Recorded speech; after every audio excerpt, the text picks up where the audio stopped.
Hey, what's up guys? John here. We're seeing home sellers across the entire country reducing their home prices. We have not seen this in the last few years, that's for sure, especially at this rate.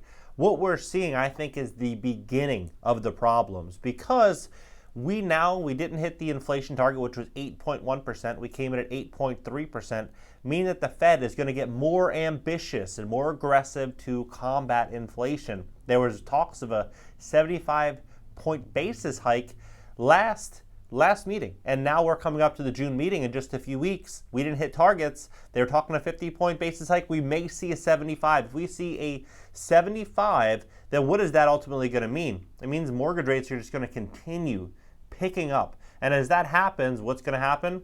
There's going to be more and more buyers that are priced out of the market and more sellers desperate to exit, because many sellers, they were listing their properties at sky high prices, 10%, 15%, 20% over comparable homes in their market. And they're like, hey, people will come get it because the money's basically free. And in most cases, they were right. But now what we're seeing is rates climbing and people getting very, very concerned. As stocks pull back, we're also seeing people that are going to have a second take, wondering, hey, am I really as wealthy or as successful as I thought I was now that I'm getting 20, 30, 50% of my net worth getting wiped out in the markets? Now take a look at this. More home sellers are dropping their prices, but buyers see little relief. That's as of now. 15% of home sellers, 15% of home sellers dropped their asking prices during the 4-week period ending May 1, compared to 9% of sellers last year. Now I think that we could see come June, July, we're going to see that number go from 15% to 18%, 20%, and it's going to continue to pick up. It would not surprise me that at the end of the year, we're seeing home prices really pulling down, especially in the upper markets. You know, the $500,000, $600,000, $700,000 homes.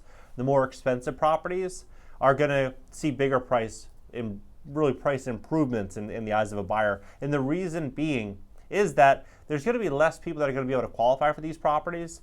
And when you look at things from like an affordability perspective, when we come into a recession or a real problem, everyone is trying to get a piece of home ownership, whether it be someone that was in a $500,000 or $600,000 property that's downsizing, or a renter that maybe has a little bit of cash and good credit, and they're just desperate to not pay these rent increases. There's going to be a lot more upward demand for affordable housing. There's no doubt about that.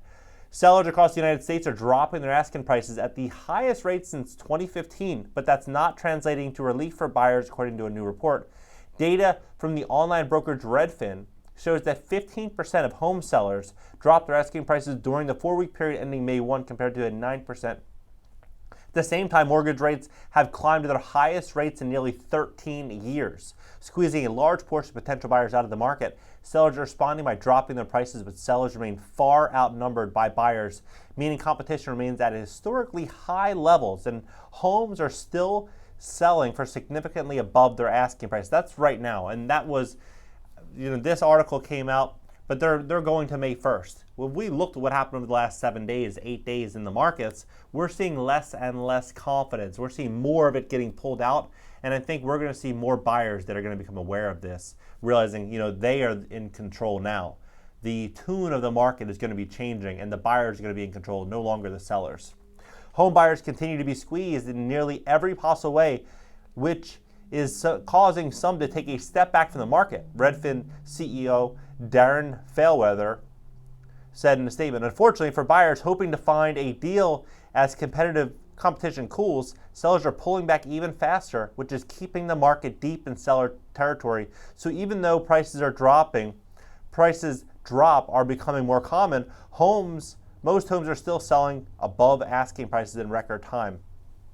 Other housing data collected by Redfin during April points to a housing market that is seeing both a decrease in buyer activity and a record high competition. Redfin found that new listings were down 6% from a year earlier, and that they've been down from 2021 levels since mid-March of this year, and that 6% fewer people searched the internet for homes for sale during the week of April 30th. Mortgage purchase applications are down 11% from the same time last year, and home touring activity is down 24% for the period between January 1 and May 1, according to statistics from a company called Showing Time. Meanwhile, the median asking price for a newly listed home is up a record high 17% year over year to roughly $397,000, $396,125 according to Redfin, while the average monthly payment is up 42% from a year earlier to $2,404. Homes that were sold on the market for a record low median of just 15.5 days, and 45% of homes that went under contract had an accepted offer within 1 week of hitting the market. We're seeing a change in this market, and I think coming very soon the data is going to reflect this change, which is going to be buyers are now going to be more in control. Home sellers are going to be reducing their prices, especially in properties, north of 400, 500, 600 grand. When it comes to affordable properties, there's going to be so much more demand, not just from renters, not just from people downsizing, but also deep-pocketed hedge fund money looking to corner the affordable market. And that's where they're going to be looking to put money, I believe. When they're seeing all this uncertainty in the economy, what are they going to do? They're going to look to preserve and protect capital. And where can they do that? They can invest in things where they can get a really, really good price when have pricing power. They can increase rents. That's what they're going to try to do. And that's what I think is ultimately going to happen here. I think we're going to see a whole new landscape in the real estate market. And I think that it's early right now, but give it 1 or 2 more rate hikes and we're going to see more of this thought pattern going nationally and globally. People are going to get more and more concerned. We're hearing about it right now from a lot of wealthy people are saying that the economy is changing, the world's changing, and we're going to see a recession. I believe that is all accurate, but I think that it's going to be much worse than most people anticipate. That's why it's a great time to have really good credit, to pay off debt, especially consumer debt. It's a really good time to really put yourself in a position to where you would be able to qualify to buy a property. You'd be able to qualify for a loan and financing.